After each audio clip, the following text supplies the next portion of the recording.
G'day, I'm Walter Bruce and welcome to Historical Erections. I'm very excited to be here in Canada today. This is our first show overseas. I'm here with my lovely assistant Barbara. Cheerio. At the Don Valley Brickworks.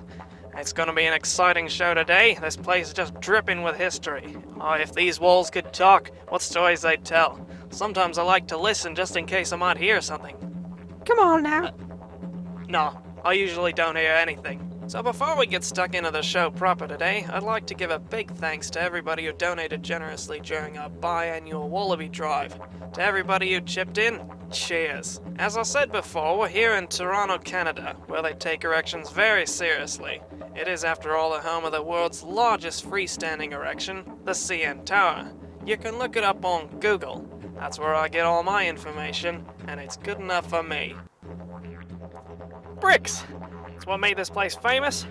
That's what the place is made out of. Until recently, I didn't even know what a brick was. We used to just build things out of the abos back home. Amazing things though. Sturdy, durable, red. Don't smell so good though. But an important part of the landscape nonetheless. Over 60 years ago, this place was a booming hive of activity, churning out all sorts of dry goods, in addition to the usual crop of bricks.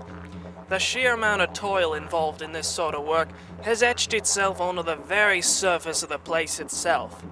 If you see here, these channels in the very rock were carved by the tears of all the immigrant workers that turned the mills for over 70 years.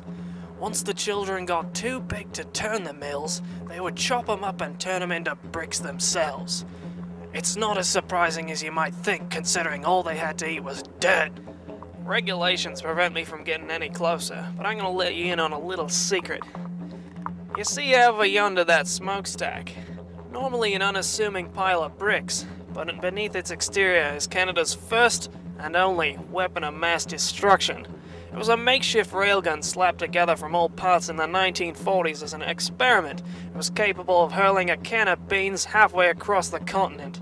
Fortunately, due to food rationing during the war, we were saved from this monstrosity. Back home, we can't afford to take water for granted, which is why I can appreciate the brave Canucks that built this lake.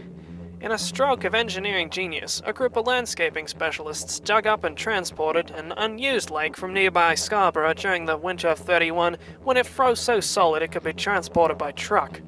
During the war, the glass-like calm on this lake would cause reflections that would confuse enemy bombers, who would mistake it for a Canadian air fleet taking off. The fact that the works are still here today is testament to its effectiveness. So we've got an extra unexpected bonus segment for you in the show today. This fellow here, he's from around these parts, and he'd like to share with us a couple of things he knows about the Don Valley's unique history.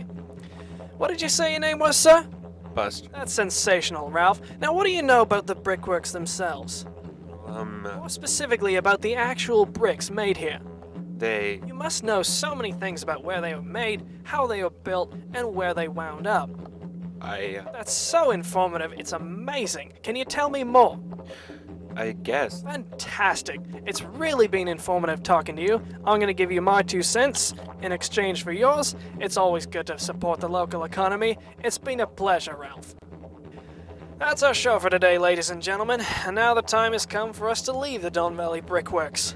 Although, we should feel fortunate that we can do it on our own 2 legs, and not have to rely on dangerous means of egress, such as the broken hole in the wall behind me, through which so many slave workers escaped. In tiny pieces. I'm Walter Bruce. Thanks for watching Historical Erections. I'd like to say thanks to Barbara. Yes. And to all of you who donated to our first overseas episode. Good night, and stay tuned.